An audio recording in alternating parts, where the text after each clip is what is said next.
Buenas tardes. El día de hoy tenemos la presencia del doctor Carlos Jiménez Cervantes. Él es cirujano oncólogo, es adscrito al Hospital Presidente Juárez del ISSSTE, aquí en la ciudad de Oaxaca, con una amplia trayectoria ya como cirujano. Y el día de hoy nos viene a presentar un tema que para mí es primordial, que se debería de aplicar en todos los hospitales, aunque no siempre es así, ¿verdad? Y no solamente por seguridad en el paciente, sino también por seguridad en el propio trabajador, porque muchas veces el manejo de medicamentos, como en el caso de los medicamentos para oncología que son citotóxicos, pueden causar un problema al mismo personal de la salud o una extravasación en el paciente, etcétera, etcétera, ¿no? La otra es de que considero que es un problema también que debe estar enfocado o resguardado dentro de lo que es una exposición ocupacional, y además la educación que se le debe dar al paciente y al propio personal de salud que los maneja. Pero pues tú eres el experto en esto, Carlos, y te dejo con tu tema, y además gracias. Te agradezco mucho que hayas venido el día de hoy. Gracias. ¿Sí? Okay. Gracias. Ok. Ese es el hospital donde actualmente laboro como jefe del servicio de oncología. Es un hospital regional con una atención de pacientes de segundo y de tercer nivel, y en el cual a través de muchos años pues se ha logrado formar un servicio de oncología conformado por 5 oncólogos, una hematóloga de adultos, un hematólogo pediatra y una oncóloga pediatra, independientemente de la relación que tenemos además con los demás servicios como es patología, imagenología, el intervencionismo. Respecto a la seguridad en el paciente oncológico, este es un tema que puede abordarse desde distintos puntos de vista. En este caso vamos a abordarlo desde el punto de vista de la seguridad y de las recomendaciones internacionales con respecto a cómo debemos de manejar o tratar al paciente que presenta cáncer.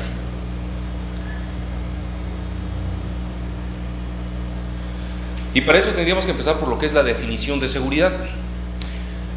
Según el diccionario de la Real Academia de la Lengua Española, en su edición número 22, seguridad, que deriva del latín securitas, es una cualidad de seguro. También podemos considerarlo como una certeza, un conocimiento seguro y claro de algo, o la fianza u obligación de indemnidad a favor de alguien. También tiene una definición jurídica y una definición social. En la definición social es la organización estatal que se ocupa de atender determinadas necesidades económicas y sanitarias de los ciudadanos, y en este sentido nosotros laboramos en instituciones de seguridad pública en salud. Como ven, el término seguridad implica una amplia gama de cualidades que tienen que ver más que nada con las necesidades humanas.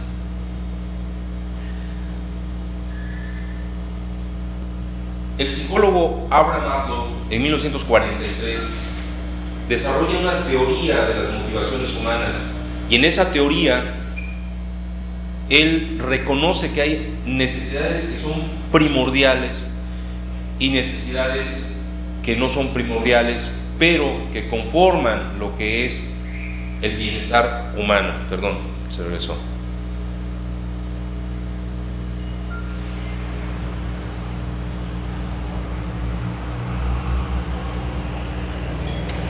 En esta teoría, si ustedes se fijan, en la base están las necesidades fisiológicas, pero inmediatamente vienen las necesidades de seguridad, como la física, de empleo, de recursos, de salud, moral, familiar, propiedad. Finalmente vienen las necesidades de reconocimiento social, confianza, respeto. Y las últimas son las de la autorrealización. Pero las de la punta de la pirámide no serían nada si no logramos llenar esas necesidades de seguridad. Y para esto tenemos que entender algunos términos para hablar el mismo idioma.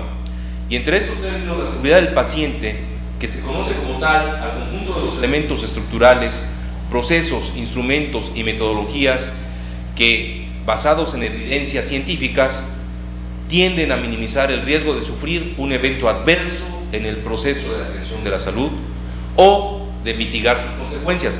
Y esto es importante porque es común que al intentar un proceso de atención de salud haya consecuencias que son inevitables, pero de las cuales podemos reducir el riesgo o los efectos.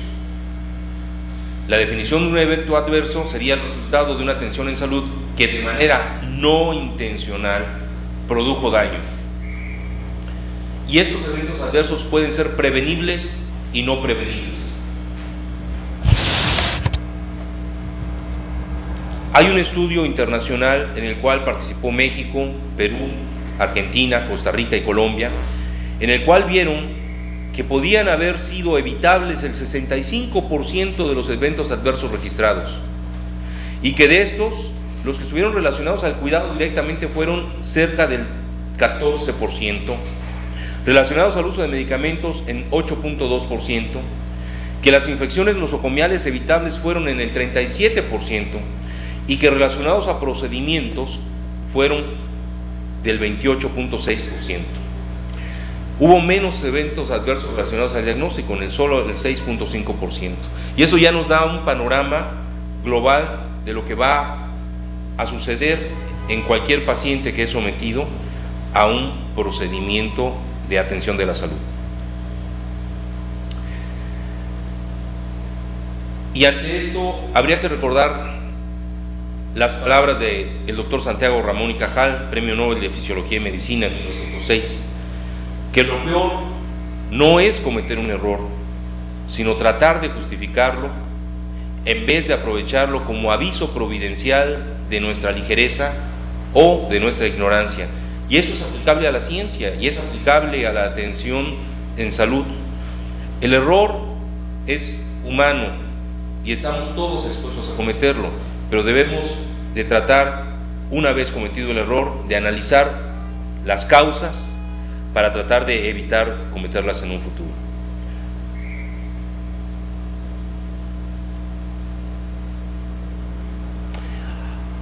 Ya centrándonos un poquito en lo que es el panorama del cáncer del paciente oncológico,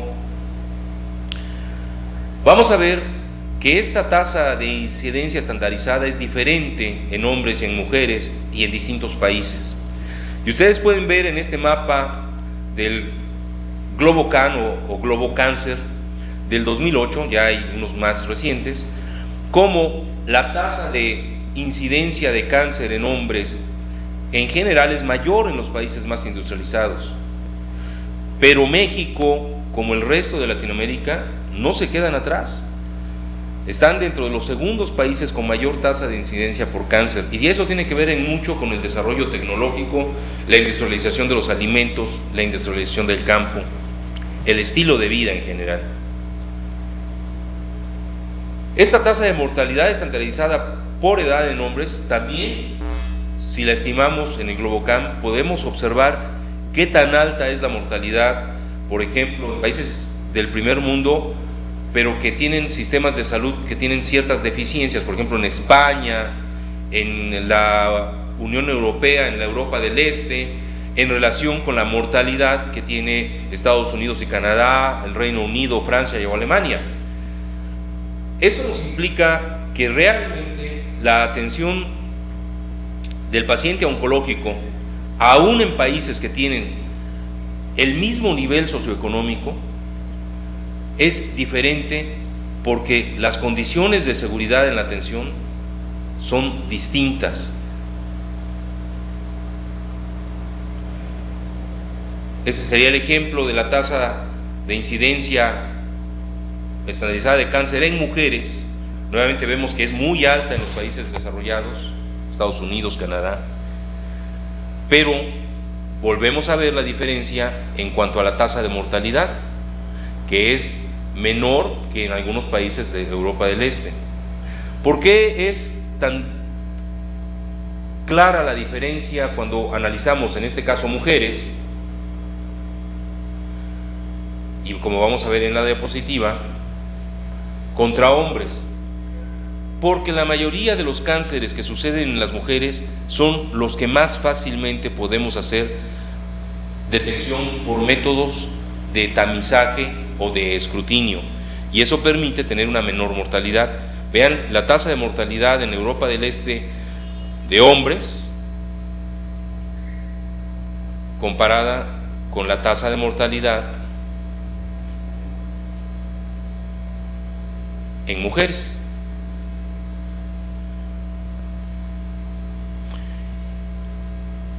Y en cuanto al paciente oncológico, la seguridad del paciente oncológico empieza primero con un diagnóstico adecuado, un diagnóstico no solamente histológico, sino también un diagnóstico del panorama general que este paciente nos está presentando. Y en este caso podemos tener al paciente en 4 escenarios principales, que serían la etapa temprana de la enfermedad, la etapa localmente avanzada, una etapa ya en recurrencia pero con posibilidad curativa, y finalmente el paciente en estadio terminal, que es una etapa incurable, que no necesariamente estadio terminal quiere decir que va a fallecer en los próximos 15 días. Es un paciente que es incurable y que fallecerá en los próximos 6 meses en promedio. Cada paciente va a requerir una atención diferente, ¿sí?, enfocada de acuerdo a los objetivos que estamos buscando lograr con esa atención. En el caso del paciente en etapa temprana, pues el objetivo es indudablemente tratar de lograr la curación, al igual que en la etapa localmente avanzada, aunque este objetivo no puede ser tan optimista, ya que en promedio podríamos decir que en las etapas localmente avanzadas aspiramos a una probabilidad curativa entre el 40 al 60%, dependiendo del tipo de tumor que se trate. Algunos pacientes en recurrencia con posibilidad curativa esperamos poderles ofrecer una posibilidad real de un 30 a un 40%, igualmente dependiendo del tipo de tumor del que se trate. Y esto implica tener un abordaje terapéutico diferente, en el cual vamos a incluir distintas ramas de tratamiento, como puede ser la cirugía, la radioterapia o la quimioterapia, que van a tener también igualmente objetivos diferentes. La cirugía, que puede ser con intención diagnóstica, con una intención de etapificación, con una intención curativa, con una intención de citorreducción, o finalmente la cirugía paliativa para disminuir síntomas como pueden ser obstrucción intestinal, dolor, sangrado, obstrucción urinaria, etc. La radioterapia, que puede incluir la teleterapia o la braquiterapia, y la quimioterapia, que puede ser citostática, citotóxica, inmunoterapia, las terapias más modernas de blanco molecular, etc. Finalmente llegan los cuidados paliativos y la clínica del dolor, sobre todo para el paciente en estadio terminal. Pero todo esto requiere tener a la mano tecnología, equipos e insumos, que en un entorno económico como el que estamos viendo en este momento, nos va limitando esa probabilidad de poder ofrecer la mayor armamentario terapéutico para un paciente.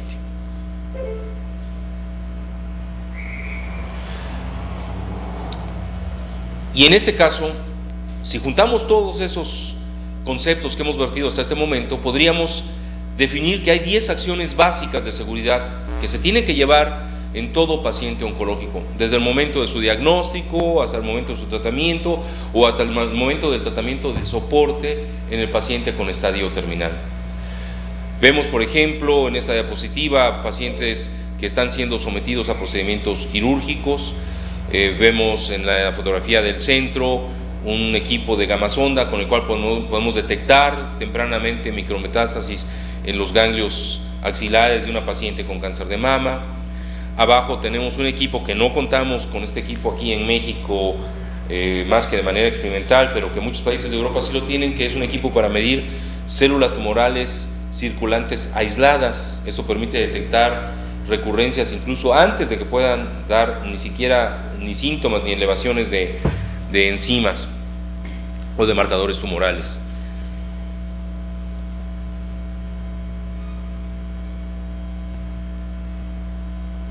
Y yendo del 1 al 10 en estas acciones, tendríamos las acciones que corresponden a los medicamentos. Y eso es aplicable en cualquier unidad. Es para cualquier paciente. En este caso, enfocándonos en el paciente oncológico, sobre todo por el uso de medicamentos con alta probabilidad de efectos adversos. Entonces, con respecto a medicamentos, recordar las 5 Cs.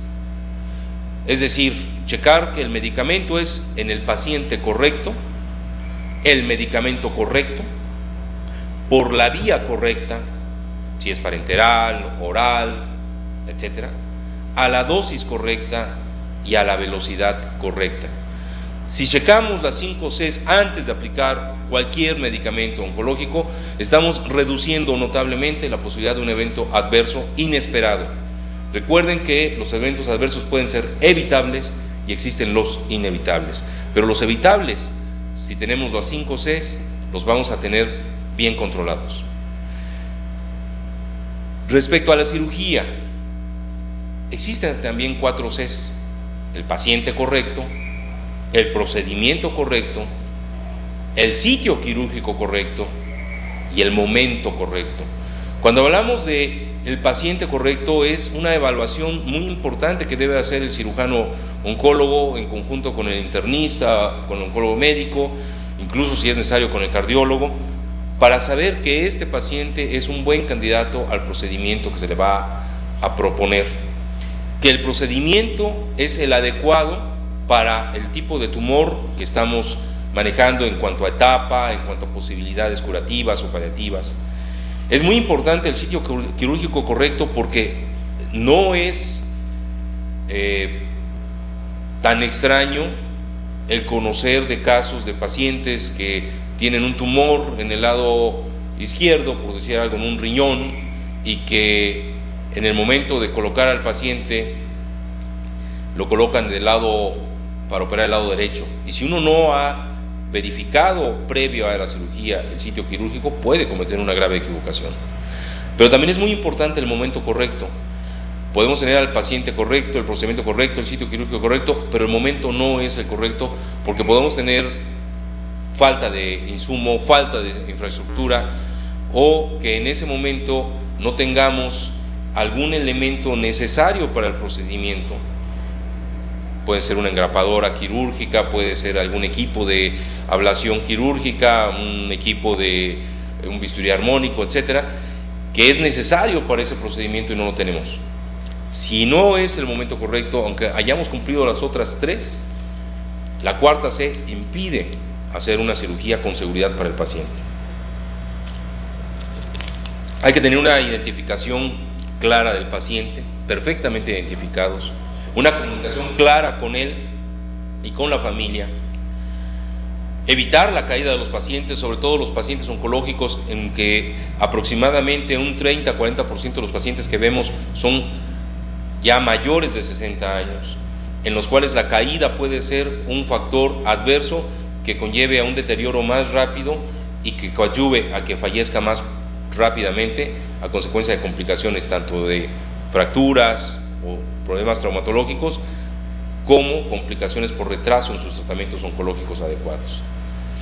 Asimismo, estos pacientes corren mayor riesgo de infecciones nosocomiales que tenemos que vigilar, ¿sí? Es uno de los 10 puntos de seguridad que tenemos que ver en los pacientes oncológicos.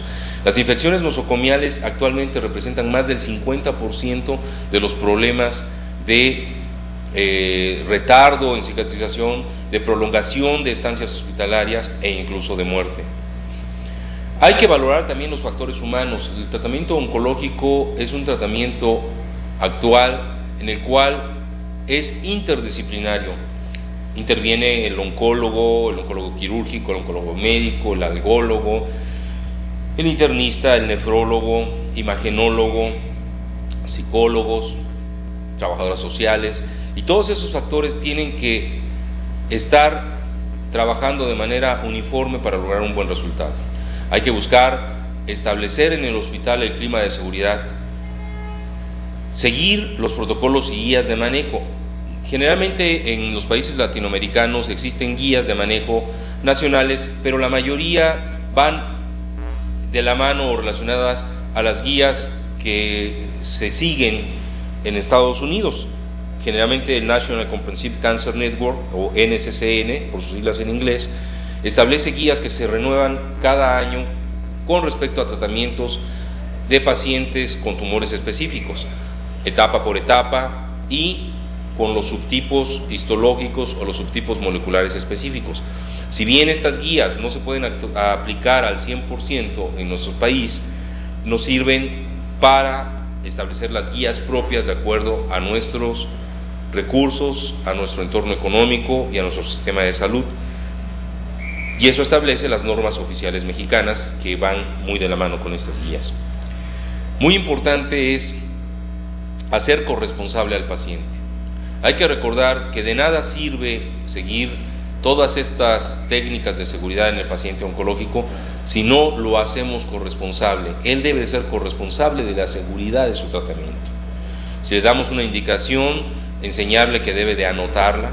Si damos indicaciones de horarios, enseñarle que tiene que llevar un calendario con horarios para que podamos seguir adecuadamente sus tratamientos.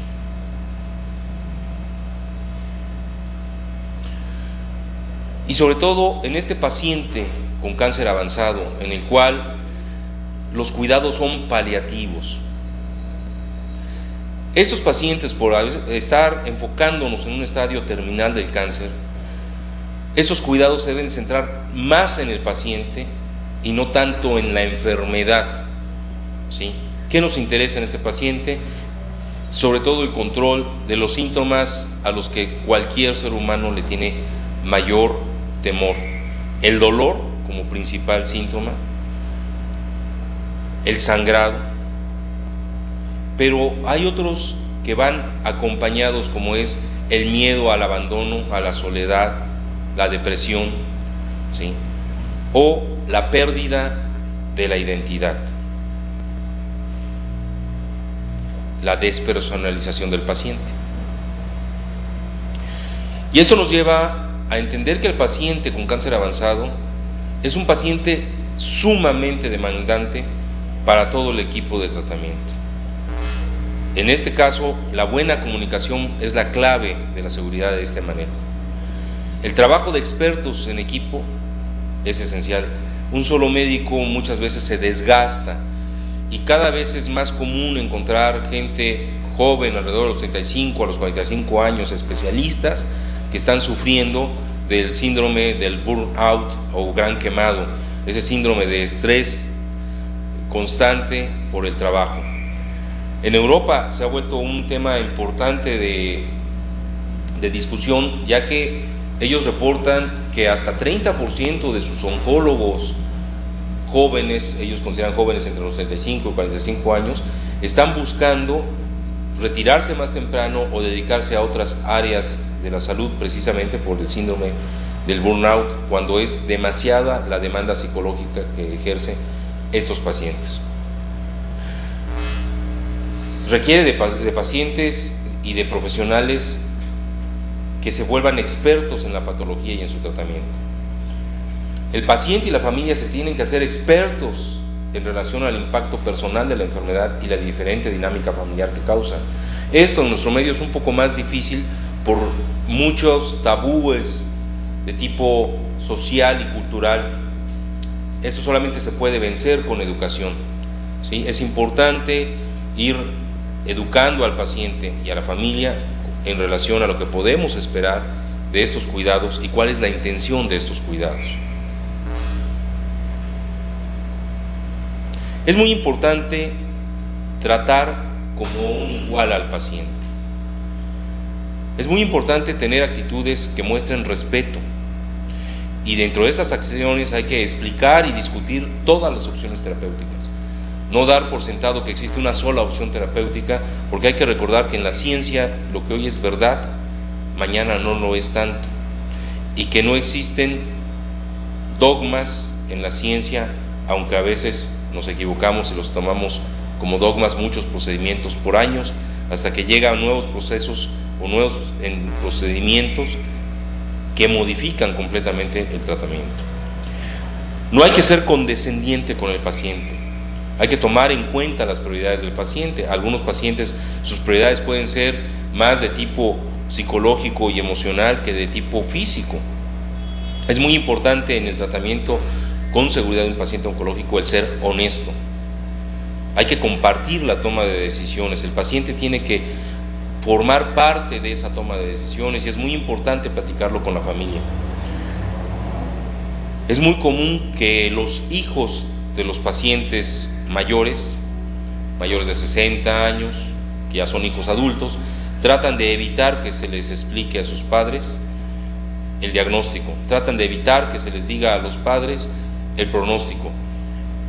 Y es importante explicarles y hacerlos partícipes y convencerlos de que es el paciente que tiene que tomar parte de la decisión, porque es la única persona que va a ser la beneficiaria o no de los procedimientos que se le efectúen.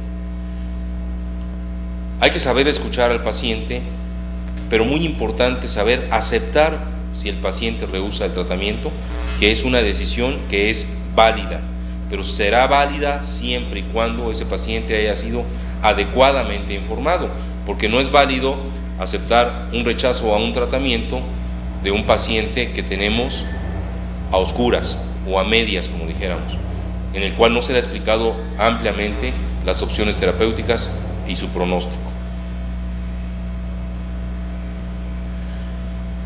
A este respecto hay que recordar que la base de la seguridad en el tratamiento de cualquier paciente, y más en el paciente oncológico, radica en aplicar la ética médica.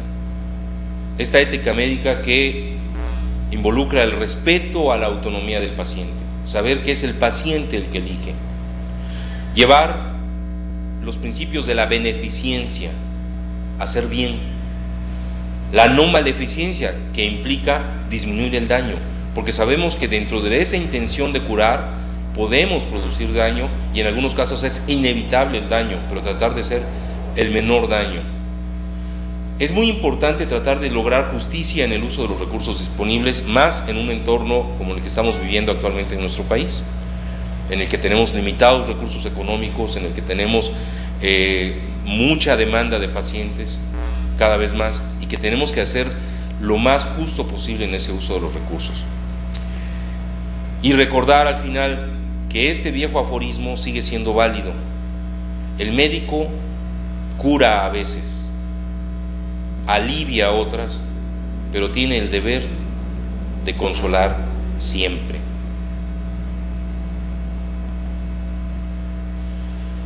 Teniendo en cuenta esto, hay que recordar que hay un principio del doble efecto. Y ese principio del doble efecto ni siquiera es nada más médico, se basa en un principio teológico. Se le atribuye a Tomás de Aquino, que vivió entre el 1225 y el 1274, donde diciendo que un solo acto, teniendo dos posibles consecuencias, una buena y otra perniciosa, no es moralmente prohibido si el efecto pernicioso no fue intencional y no hay otra forma de lograr el efecto benéfico. Y en la práctica de la medicina y de la oncología no podría ser posible sin tomar en cuenta este principio, precisamente porque todo tratamiento tiene un riesgo inherente e inevitable. Cuando damos un tratamiento con quimioterapia, estamos dando técnicamente un veneno, solamente que es un veneno que a la dosis adecuada cura y tratamos de minimizar los efectos adversos.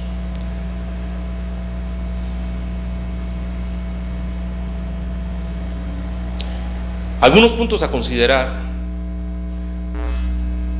es que el objetivo primario de restablecer la salud no puede ser alcanzado siempre, pero aún así hay mucho que el médico puede hacer y está autorizado a hacer, todo lo necesario y apropiado para aliviar el dolor y el sufrimiento.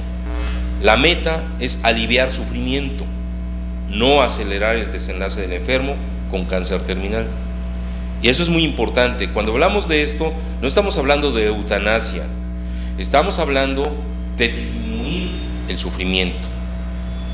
No estamos acelerando un desenlace que sabemos ya inevitable, estamos haciendo que el desenlace sea de la manera más humana y digna posible. Y esa sería la representación gráfica de la evolución de un cáncer comparado con una enfermedad aguda. En la enfermedad aguda el paciente empieza muy mal, pero si sobrevive en el tiempo, a lo mejor a los primeros 24, 48, 72, 96 horas, podemos lograr la probabilidad curativa y en la escala del estado funcional de Karnofsky llegar rápidamente nuevamente a estados funcionales del 90, del 100%.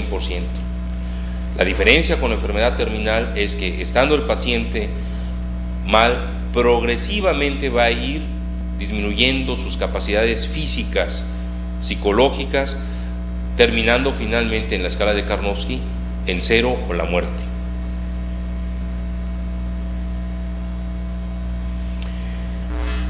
Una mnemotecnia para el manejo de los síntomas podría ser esta: EMA, con doble E y con doble M. EMA, que implica evaluar los síntomas, qué impacto tienen en la vida de este paciente, qué causa el síntoma, cuáles son los mecanismos patológicos y cuál sería el tratamiento previo intentado para ver no estar repitiendo tratamientos que han fallado. Hay que explicar en términos sencillos y claros las causas de los síntomas al paciente y a la familia. A veces una explicación clara alivia más de lo que el médico inicialmente cree. Respecto a las M's, el manejo, corregir lo que es corregible. Hay tratamientos sin medicamentos, la radioterapia, la dieta, y hay tratamientos con medicamentos, y hay que recordar todos. Monitorar, es decir, si ya damos dosis de tratamiento y hemos paliado síntomas, no quedarnos con esas dosis, hay que estar pendientes cada determinado tiempo, puede ser en horas o en días. Si las dosis se tienen que ajustar, revisar los esquemas, los horarios, si hay que coadyuvar a los analgésicos o no. Y la última, no perder la atención en los detalles, no suponer, sino tener una mente abierta y una mente inquisitiva. ¿Por qué, si ya estábamos dando este tratamiento y el paciente se manejaba muy bien, por qué ahora está fallando? ¿Por qué el síntoma ha cambiado? ¿Sí? Eso nos va a regresar nuevamente a la primera E, a evaluar y nuevamente a explicar y otra vez el manejo. Y este EMA se repite incesantemente hasta que el paciente llega a su desenlace final en los últimos días.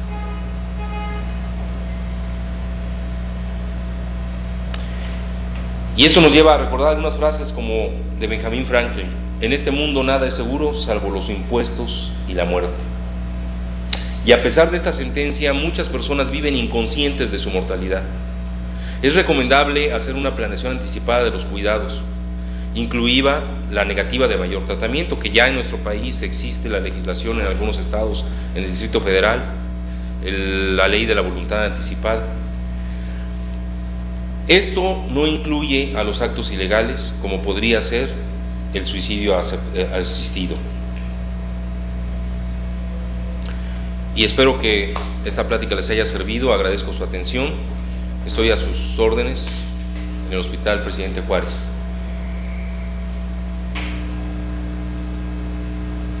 Gracias. Bueno, buenas tardes. Pues bueno, venimos a agradecerles acá al doctor Carlos Jiménez por el tema que nos vino a impartir. En nuestra parte eso sería todo. Muchas gracias, le agradecemos acá al doctor Carlos y esperemos que no sea la primera vez que venga a visitarnos. Muchas gracias, espero que les haya parecido interesante y más adelante si hay preguntas, pues ya saben que estamos abiertos a... Ok, muchísimas gracias. Gracias, hasta luego.